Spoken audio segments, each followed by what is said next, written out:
Okay, so let's dive right in. We're about to tackle one of the biggest, most profound questions out there. I mean, this is a question that for a lot of people gets to the very heart of belief itself. Yeah, this is it. This is the big one. If there's a God who is all good and all powerful, then why is there just so much suffering in the world? And look, this isn't just some philosophical game. For so many people, this question is the #1 emotional and intellectual wall when it comes to faith. It's really the objection we have to grapple with before we can even begin to talk about anything else. So, that's where we'll start. Our first section here is God and Great Suffering. We're going to treat this objection with the seriousness it deserves because, before you can build a case for something, you have to be really honest about the strongest arguments against it. And I really want to stress this point. This isn't some kind of rhetorical trick or a gotcha question. In the entire field of philosophy of religion, this is considered one of the absolute strongest arguments out there. It demands a real, thoughtful response. All right, so to really get our heads around this, we need to understand that the problem of evil isn't just one single problem. It actually comes in two different flavors. In our second section, Logic versus Evidence, we're going to see why telling these two apart is absolutely crucial for the whole conversation. Okay, here's the breakdown. On one side, you've got what's called the logical problem. This is the heavyweight all-or-nothing version. It basically says that the existence of an all-good God and the existence of any evil at all is a flat-out logical contradiction. Like trying to imagine a married bachelor. It just can't work. Then on the other side, you have the evidential problem. This one's a bit different. Think of it more like a prosecutor building a case. It's not saying it's logically impossible, but it's arguing that the sheer weight of all the suffering we see makes the existence of a good God really, really improbable. And for a long, long time, that logical problem was seen as the killer argument, the mic drop, the philosophical checkmate. But then, something changed. The consensus among philosophers pretty much flipped, and today, that argument is largely seen as, failed. So what on earth happened? Well, what happened was a game-changing response called the free will defense. And that's what we're going to dig into in Section 3, the price of freedom. This idea completely reframed the whole debate. It shifted the focus away from the problem of evil and onto the incredible value of what it means to be free. The philosopher Alvin Plantinga is the guy who really hammered this home, and the core idea is pretty powerful. He basically said, look, a world that has genuinely free creatures in it, creatures who can choose to do good, is way more valuable than a world full of robots who are just programmed to be good. You see the difference? In that view, the ultimate good isn't just perfect robotic behavior. It's freedom itself, with all the risks that come with it. So let's walk through the steps, because the logic is pretty clean. It starts with this premise. God values free, rational beings. Okay, now, for freedom to be genuine, you have to have a real choice, which means the possibility of choosing evil has to be on the table. So, if God were to just snap his fingers and eliminate all evil, he'd also have to eliminate our freedom. And that leaves us with a choice, a world with freedom and the potential for evil, or a world of puppets with neither. And just by showing that this is a possible scenario, it proves there's no airtight logical contradiction between God and evil.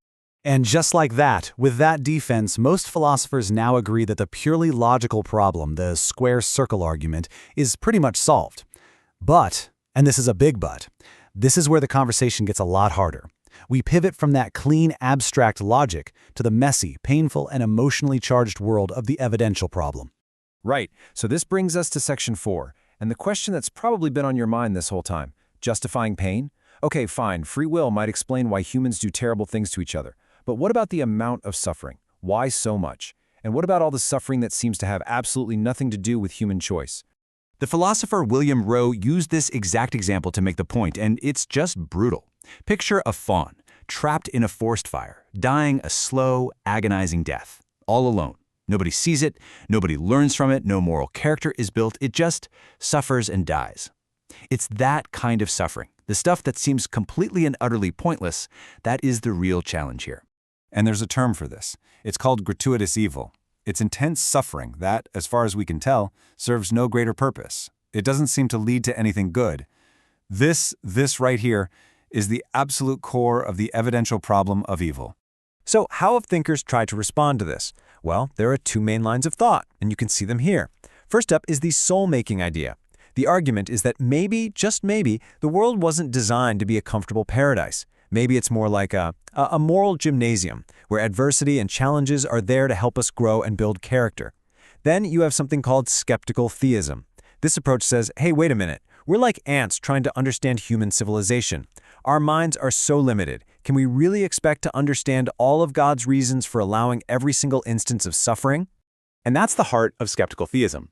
It's really a call for a bit of intellectual humility. It's saying that the jump from, I can't see a reason for this, to, therefore, there is no reason for this, that's a pretty big leap of faith in our own understanding.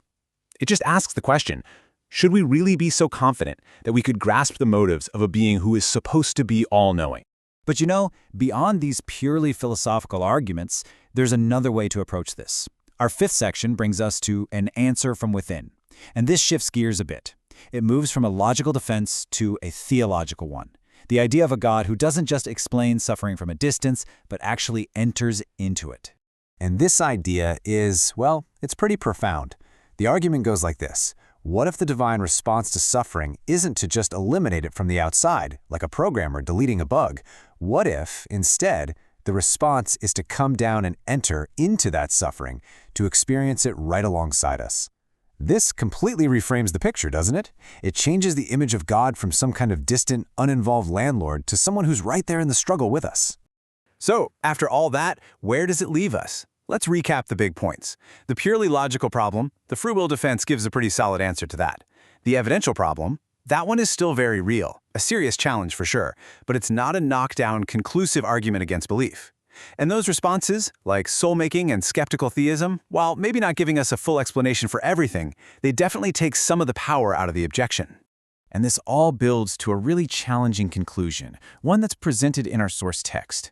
It suggests that if this vision of God is real, then the promise isn't that you'll be exempt from suffering. It's something else entirely, and that requires a massive shift in what we might expect faith to be about. Which leaves us with one last question to chew on, a big one. If the divine way of dealing with a broken world isn't exemption, but engagement, not taking away the suffering, but entering into it, then what does that imply for us? How should that change the way we live our lives and respond to the suffering we see all around us?